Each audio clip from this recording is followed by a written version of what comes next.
First principle of Qi circulation, I hope everybody knows. Qi goes where the mind leads it, right? So Qi goes where the mind leads it. And that means the more focused and the calmer your mind is, the more successful you'll be in leading your Qi.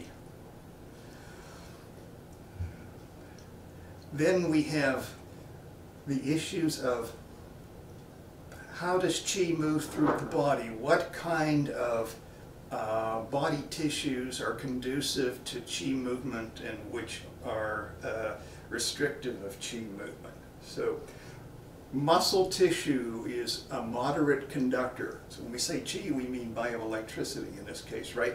But muscle tension inhibits the flow of Qi. So if your muscles are relaxed, their conductivity will be better than when they are tense. That's why we put so much premium on relaxation in Tai Chi. Tendon tissues are good conductors of Qi, and that's why, for example, we have the belt vessel that follows around the waist. The belt vessel follows the tendons, position of tendons around the waist. Likewise, the governing and conception vessels follow tendons that are located in these areas where those vessels run. So tendons are a good conductor. Nerve tissue is like a superconductor of Qi. For example, the spinal cord is called the thrusting vessel, Chongmai, and we say the spinal cord. Dr. Young always goes, so the Qi goes rapidly along nerve tissue.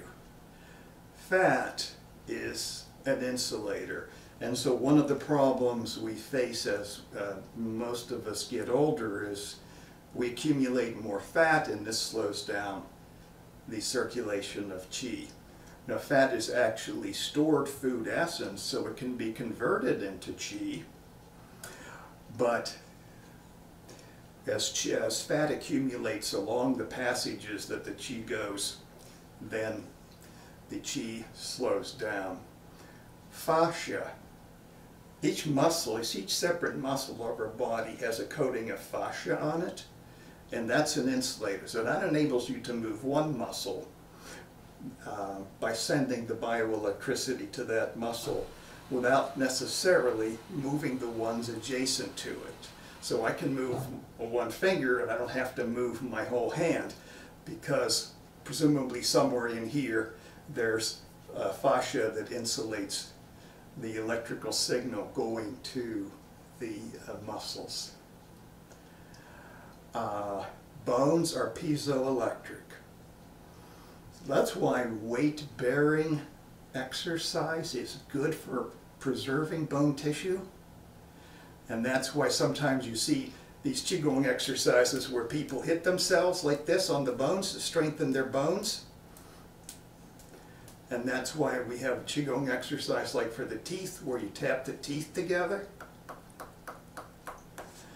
So, piezoelectric, when there's pressure applied, piezoelectric material generates electrical current. So bones are piezoelectric. Bone marrow. You can store Qi in the bone marrow. Bone marrow is like a Qi pit. It absorbs the Qi. And there are Qigong exercises where you can store Qi in the bone marrow and then later bring it out to be used. And finally, joints in the body. So joints, if they are severely bent, just like tense muscles, severely bent joints inhibit the flow of Qi. That's why in the Tai Chi form and in Qigong exercises, you don't see us with positions where the joints are really bent, or where they are locked. So tense or severely bent joints. That's why we say, we don't do this, we do this. Okay. All right, so that's the principles of qi circulation.